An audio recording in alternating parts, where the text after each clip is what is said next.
management, disaster management is a term of reference given to the Finance Commission. So I agree with your many of the views which Professor Saswati you have mentioned.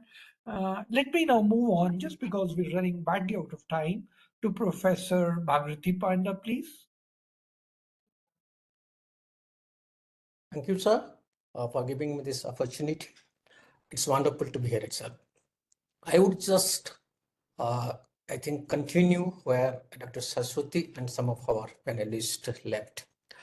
To start with, I think this Finance Commission, 60th Finance Commission is coming up at the backdrop of huge challenges and also opportunities. I mean to say for the country, both opportunities and challenges are there. On the opportunity front, which also can be thought of as a challenge, we have just ended up with our G20 presidency, and Professor Charan Singh was mentioning about the life economy and lifestyle changes for sustainable development. And India is now championing, bringing a paradigm shift with respect to the approach to development. From income approach to capability approach, now we are moving towards, I think, life approach to development or sustainable development. I think it's against this background.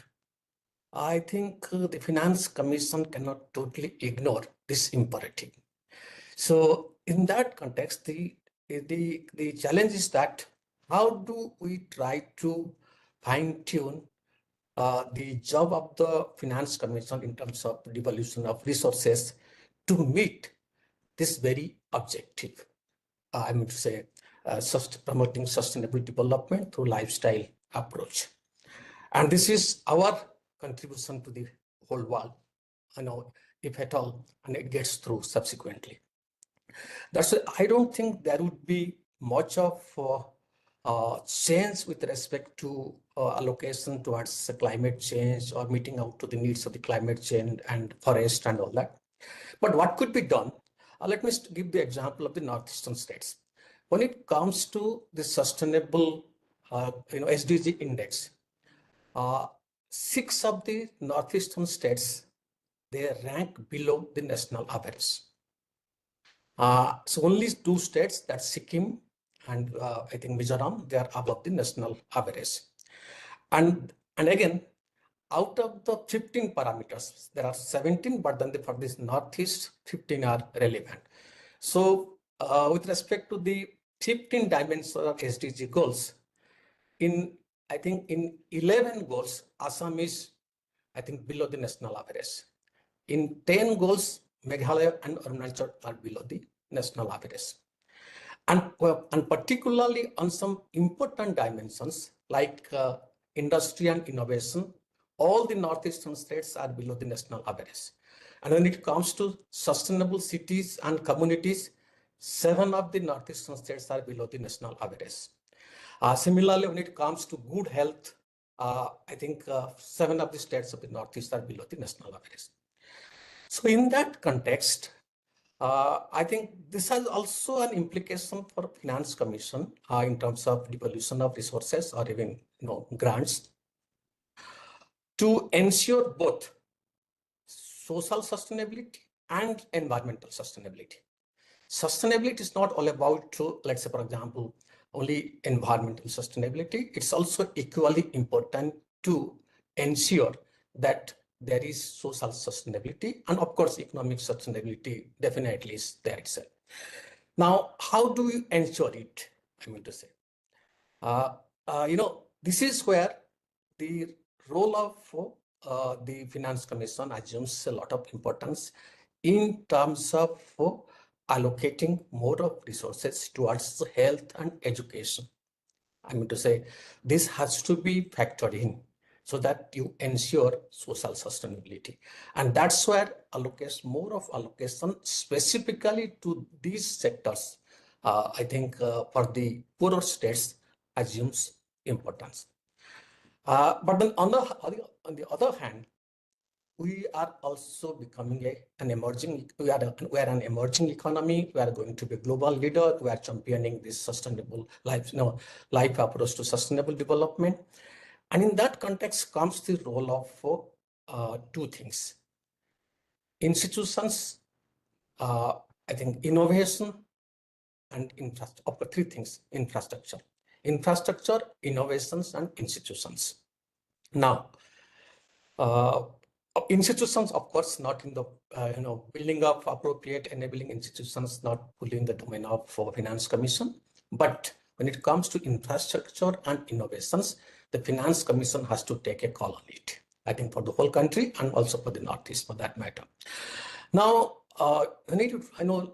this is where actually the if we properly calibrate it and we reward innovations, we see it is a very on both sides we have to work. Most of the northeastern states, when it comes to innovation, they rank much lower compared to the whole country, and also many of the poorer states when it comes to innovation. Now, can we bring in some kind of an arrangement while allocating resources that states which do not have the critical minimum of infrastructure and innovation arrangement be compensated for? I think we need to think about that, how we can promote that culture of innovation and of course providing the critical infrastructure in these kind of states, including the northeastern states. This is on the one side where you need to create, I think, a critical magnitude of these arrangements. But on the other side, the states which are having, I think, better of promoting or creating more of better of infrastructure and then also promoting innovations, they should not feel neglected. There should be some incentivization in the system through Finance Commission's arrangements so that infrastructure and then innovation, I think they get the reward and they impact, they come up to the critical level.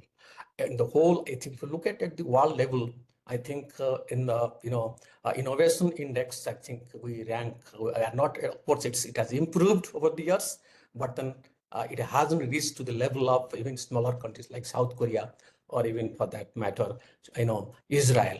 So this is where actually where Professor Singh, when Professor Singh was talking about increasing our expenditure on R&D assumes importance. As he said rightly, that for the last 30 years, the total, I think, expenditure on innovations is remaining almost same 0.6 to 0.7% of the GDP.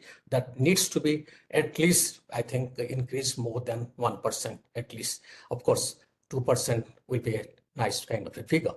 So this is, I think, this is a very, very difficult job calibrating both. On the one hand, you need to promote more of social sustainability, more of allocations towards states having problems with respect to education and health, and also, lagging in many SDG goals and dimensions. On the other hand, states which are promoting innovations, R&D, and then infrastructure needs to be incentivized. That's one thing. The second thing which we would like to, reflect upon is that when the approach to development today, we are championing to move from the income approach to capability approach to life approach to sustainable development. Along with that also, I think entrepreneurship assumes a very important role. And we have all known the famous contribution of Schumpeter to sustainable, I think, to entrepreneurship development. And he talks about the role of creative destruction, that entrepreneurship happens through creative destruction, that creatively we destroy an existing arrangement of a production or rendering of services and brings in a new one. And this very practice of creative destruction, it was never in the history of human civilization so relevant as it happens today with respect to emergence of artificial intelligence, 5D printing, all these things. Now, here is a big challenge. In fact, Finance Commission, as I understand, has a very difficult challenge because it has to ensure three things together. The need, the rationale of need needs to be met, the rationale of equity needs to be met, the rationale of efficiency needs to be met. And the requirements on the efficiency and also on the what you call on the equity front are also increasing, or the magnitude, I'm sorry, the numbers are increasing, the variables are increasing, for example, with this new approach to sustainable development. Now, what's happening now, that would be caught, what I visualize that maybe in another 10 years, it will be very severe, that with the kind of creative destruction that farms are going to undertake in days to come to compete with each other, it would be very, very difficult.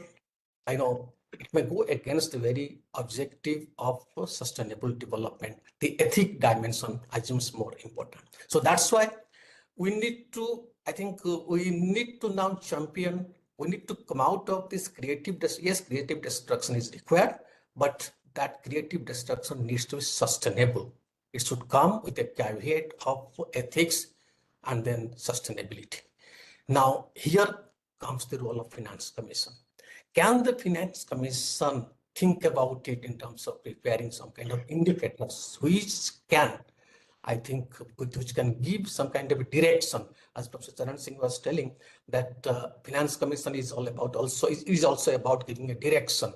Of course, in terms of equity aspect is there, but also giving a direction.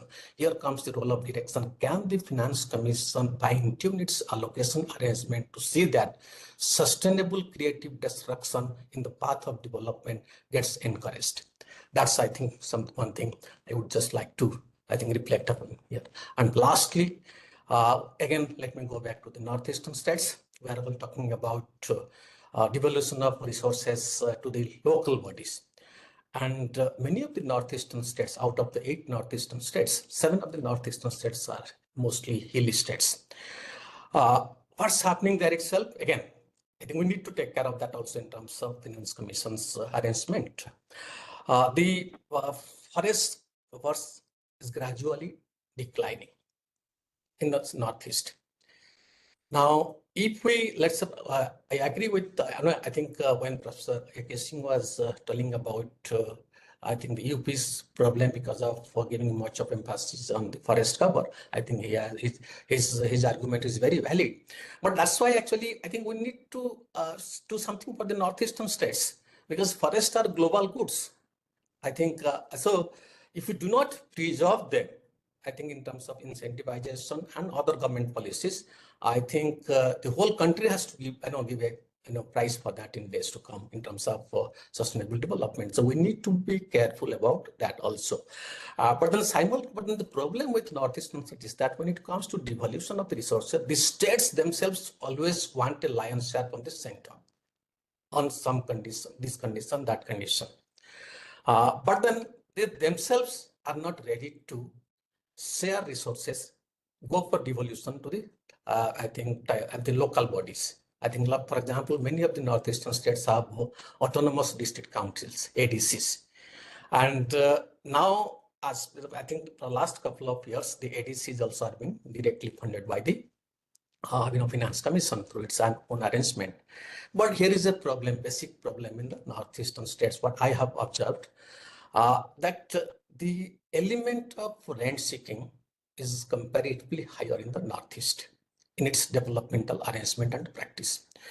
Now, when any devolution of resources of high magnitude to the local bodies in the northeast, particularly the ADCs, etc., should always come with some kind of a caveat or a rider that the transparency of this expenditure and the output of the expenditure needs to be also monitored.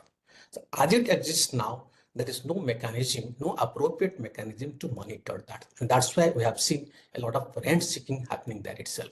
And that doesn't help for, I think, the northeastern states and the very objective of the Finance Commission to go for devolution of more resources to the local bodies, particularly ADCs. I think ultimately in terms of its objective will not be realized.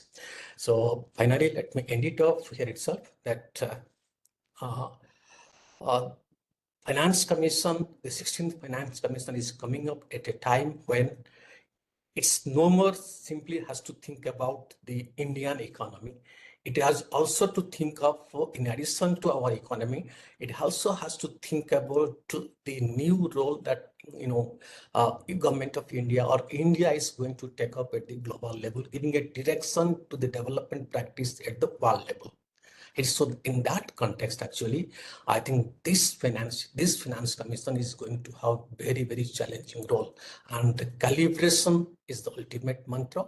How efficiently, how dexterously the finance commission calibrates these objectives of, I think, social justice, social sustainability, economic sustainability, and for that matter, environmental sustainability with the global objective of bringing in the lifestyle approach to development. I think that needs to be seen. I think they need to come up with innovative arrangements, practices, and that would take care of all these challenges that we have. I have spoken about it. Thank you so much, Professor Charan Singh, giving me this opportunity. Thank you, Professor Panda. Really important points, and I totally agree with the global context that we have to, if we are going to be the Vishwa Guru, and if we are in Amrit Kal and we are establishing ourselves, and G20 has demonstrated we have the capacity and the world is willing to listen to us. I think we have to look at the global context. That makes the job of the Finance Commission really challenging. Let me move on to our next speaker, Professor Parag Datta. He is from the Krishna Kanta Handigi State Open University. Parag Datta, please. Okay. So am I audible? Yes, you are. Okay. Thank you. Thank you, Professor Charan Singh,